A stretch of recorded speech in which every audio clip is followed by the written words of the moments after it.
ቁጥቋጦ ነበር ሰው ዝረግጦ አቅም አንድ የተወሰነ አውሬ እንደ ከርከሮ አይነት አውሬዎችና ጃሃርቱ ምናምን የነበረበት ቦታ ነው። ያው ዛሬ ደስ ይላል ለም ነው። ዳኜ ዳባ በጉራጌ ዞን እኖር ወረዳ 4000 ሄክታር መሬት ላይ የተቀናጀ እርሻ ልማት ያለሙ ባለሀብት ናቸው። 20ኛውን የብሔር ብሔረሰቦችና ህዝቦች በዓል ምክንያት በማድረግ የመገናኛ ብዙሃን ባለሙያዎች በማዕከላዊ ኢትዮጵያ ክልል የልማት እንቅስቃሴዎችን እየተመለከቱ ይገኛሉ።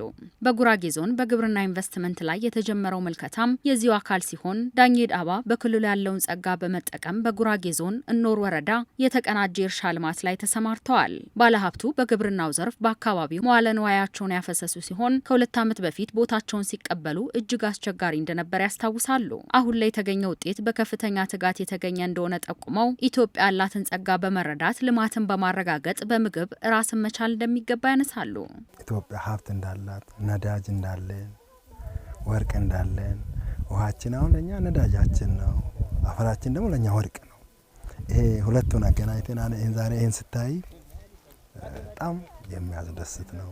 ሀገራችን ብናርስ ይሄ ወርቁንና ነዳጁን ብናገናኝ ስንዴ ልመና አንድም። ሌላኛው በዞኑ የግብርና ልማት ላይ ተሰማራው በበላይነህ ክንዴ ኢንቨስትመንት ግሩፕ ስር የሚገኘው ኖርመና የተቀናጀ እርሻ ልማት ድርጅት አኩሪ አተር፣ ሩዝና ሱፍ በማምረት ለውጭ ገበያ እያቀረበ ይገኛል። ተቋሙ ለ1000 ዜጎች የስራ ዕድል መፍጠር መቻሉ ሲገለጽ ቴክኖሎጂን ለግብርና ዘርፍ በመጠቀም ምርታማነትን ለማረጋገጥ እየሰራ እንደሚገኝ ተነስቷል። የግብርና ኢንቨስትመንቱ ለበርካታ ዜጎች የስራ ዕድል መፍጠሩን የጠቆሙት የግል ባለሀብቶቹ ከተለያዩ አገሪቱ ክፍል የተሰባሰቡ ዜጎች መሆናቸውን ተናግረዋል። ኢትዮጵያ ያላትን ሀብት ጠቀም እንደ ህዝብ በመተባበር መስራት እንደሚገባም ባለሀብቶቹ ገልጸዋል። ይህ ትውልድ ለሀገሩ ቢሰራ እቺ ሀገር ትቀየራለች።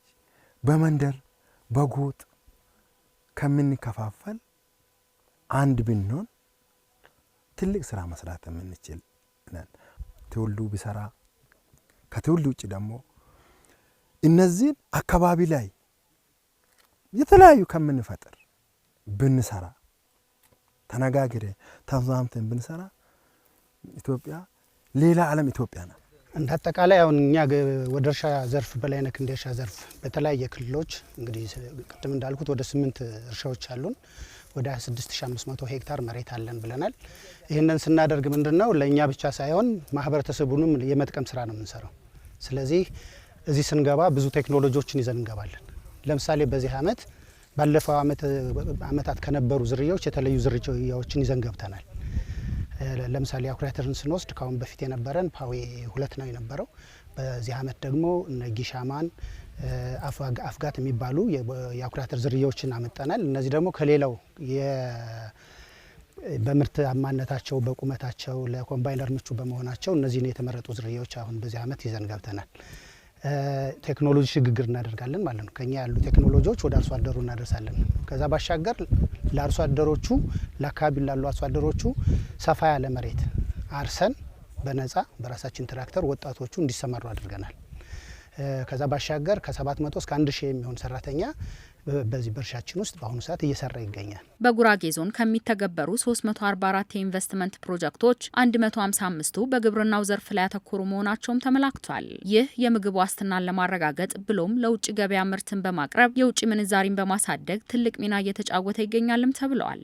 በ2017 በጀት ዓመት 8.9 ሚሊዮን ዩሮ የውጭ ምንዛሪ ያገኘንበት ሁኔታ ነው ያለው ከነዚህ ባለሀብቶቻችን ማለት ነው። እንግዲህ በእርሻ ዘርፉ ላይ ያሉ ባለሀብቶቻችን ምርታቸውን ወደ ውጭ ኤክስፖርትም ጭምር አድርገው ከፍተኛ የሆነ የውጭ ምንዛሪ እያስገኘን ያለንበት ሁኔታ ነው ያለው።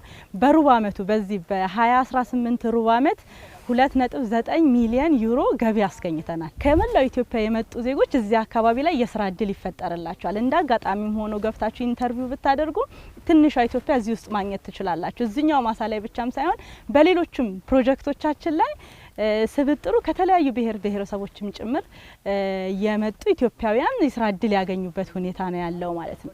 እንግዲህ ይሄ የሚያሳየው አንድም ተግባብተን ተቀናሽተን ተደጋግፈን ስንሰራ ውጤት ማምጣት እንደምንችልም ጭምር ምናይበት ያሳየንበትም የኢንቨስትመንት ፕሮጀክቶቻችን ናቸው። በጉራጌ ዞን እኖር ወረዳ በተቀናጀ ልማት ላይ የተሰማሩ ባለሀብቶች አካባቢው ለኢንቨስትመንት ተመራጭ በመሆኑ ሌሎችም እንዲሳተፉ ጥሪ አቅርበዋል።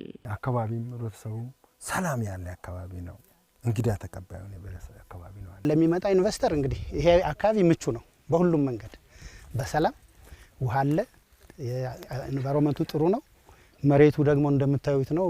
ራሱ አፈሩን ብሉኝ የሚል ነው አይደለም ሰብል ተመርቶበትና እጅግ በጣም ለም የሆነ አካባቢ ነው። ሁሉም መጥቶ ቢሰራ ደስ ይለናል።